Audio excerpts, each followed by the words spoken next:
Hi folks, this is All the Fruit, and this place of truly otherworldly beauty resembles the famous tourist attraction of Pamukkale in Turkey.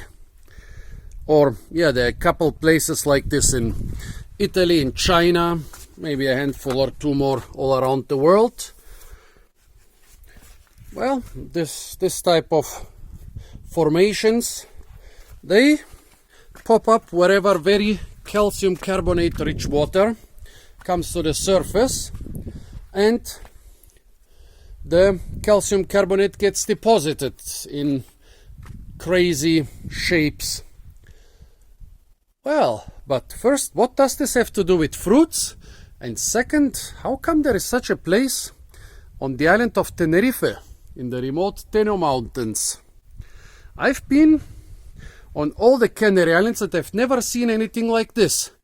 This is typical for limestone areas like the Mediterranean or, yeah, like tropical areas where there were a lot of corals and stuff and a lot of limestone rocks were formed. Look, there are limestone deposits here, sometimes up to 70-80 centimeters thick on top of the black and grey lava rocks. You even have stuff like here. Look, thousands and thousands of cave pearls. Those were created in a cave environment, basically under those layers. And then later they grew. They are basically created as beautiful, round, perfectly white gems like pearls. And they are quite rare. Usually they happen only underground. And here they do happen overground.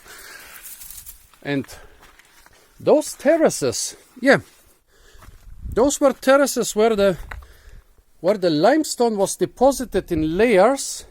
Look at the trash, don't forget the trash, it's important. The limestone got deposited in layers and created a place of, yeah, truly incredible beauty. Well, why is this place not on the list of famous tourist attractions? I mean, here we are pretty close even to the famous Musca Gorge, actually. Right behind those cliffs here, just 2 kilometers away, is the famous Musca Gorge, maybe the most famous gorge in all of the Canary Islands. Well, one reason is this place here is quite remote. Despite being very close to the Musca Gorge, it took me half a day of pretty hard hiking through very steep valleys and gorges and canyons, and I have 12 more kilometers, that's what, over 7 miles before nightfall to go back to at least the paved road. And the second reason is, you might see, well, it doesn't look that beautiful anymore. That's because it was destroyed. It's not active anymore. It's actually basically a dead limestone deposit. If this was a cave, it would probably be called a dead cave instead of a living cave. But it's not a cave, so I would call it a dead limestone river. It must have been really beautiful decades ago. See this canal up there in the cliffs? Now this canal takes all the limestone rich water, and wherever there is a small leak, the whole mountainside is painted white. To be honest, I'm not sure if this thing was not created by the canal, which took limestone rich water from the mountains, but I think that this is quite old. I mean, this limestone doesn't deposit that quickly, and those deposits of up to 70-80 centimeters thick, they must have formed over hundreds of years, and I think over the last decades this place hasn't formed anymore, but has been destroyed by sun, by rain, by rocks, by walking goats and people. So I guess it was at its best maybe over half a century ago. The iron trash there, by the way, is a ventilation pipe you need when you build the tunnels in the mountains. All those mountains are not just crisscrossed by canals, but also full with tunnels, many kilometers long. And you need to use the tunnels if you want to explore those mountains, because the gorges are usually inaccessible without the tunnels. So I think when this tunnel was dug, somehow, yeah, started collecting all the water in this beautiful, this must have been an incredibly beautiful place, got destroyed. Strange thing I haven't seen anything like this on the Canary Islands before. I mean, this is a, oh, look here, really nice stalactites. This is an archipelago of volcanic islands, and usually volcanic rock is not too basic. Often it's acidic, and even if it's basic, it doesn't contain that much lime. But look at those. Here we have maybe 8 or 9 centimeter thick deposits, like 3 to 3.5 inches. But the thickest I have found, which were broken, were 70 to 80 centimeters. Deposits of this beauty and quality are quite rare, even in limestone areas. So I don't know why the rocks of this area are rich in limestone. I've seen similar things in some other valleys of the Tenerife Mountains. Here, those beautiful white formations, they continue for about 1 kilometer, but they're already a lot less than what I could see on Google. Maybe in Google they had some older picture. In another valley there was a similar, on Google a similar stretch of the valley, white, of about 200 or 300 meters. When I went there, there was not a single trace of limestone left. Look, here we have really ancient lime deposits. Look at how thick they are. Those are about 70 centimeters thick. Look at those here. Again, about 70 to 80 centimeters thick. Here again, hundreds of beautiful cave pearls. Really unusual. Well, that's a geological anomaly.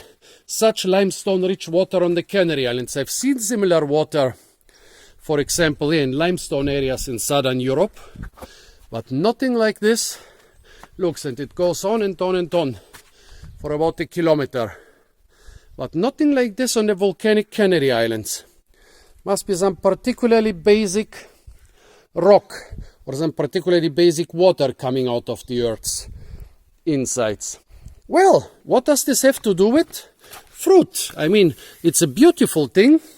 It's sad that its development has been stopped, that it has been destroyed by water extraction, but why do I talk about this on a fruit channel? Well, what do you use the water for? If you've watched my Canary Island videos, you will know this water is being used mostly for banana cultivation, of course also for tourism and for providing water to the local cities and villages. Also, they don't cultivate only bananas here, they also cultivate a lot of other plants, but mostly for banana cultivation. And yeah, of course it's sad that such beauty is being destroyed for commercial agriculture. Oh, look, there is another of those pearl deposits. And here you have some really crazy shapes. Here there are deposits which are well over 1 meter thick. Look at that. When I'm standing where those plants are, yeah, the upper end is reaching to my neck. So this is maybe up to 1.5 meters or more thick. Yeah, but what's so important about the water? Well, here we have extremely lime-rich water, calcium carbonate-rich water, but basically everywhere on the Canary Islands the water is kind of basic. And this is quite significant for fruit cultivation. Actually, in recent years and decades, a lot of tropical fruit have been introduced to the Canary Islands.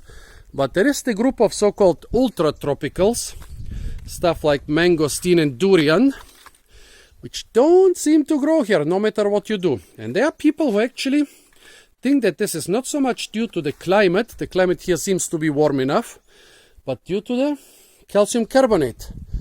Like the water and the soil are not acidic enough.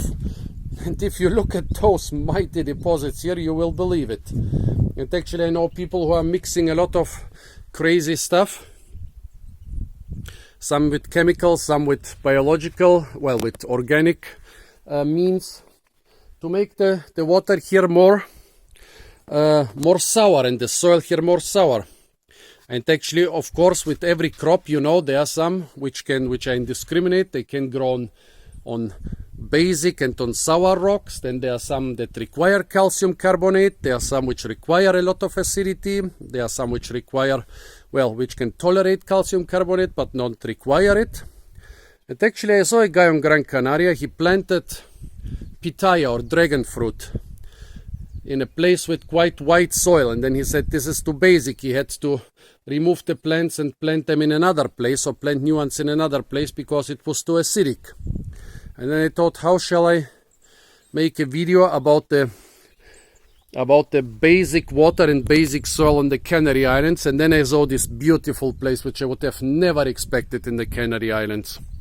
That's why I wanted to share. Unfortunately, I'm maybe 50 years too late to see this place in its prime. I guess in the mid-20th century it must have been incredibly beautiful. If you want to know where this place is, it's the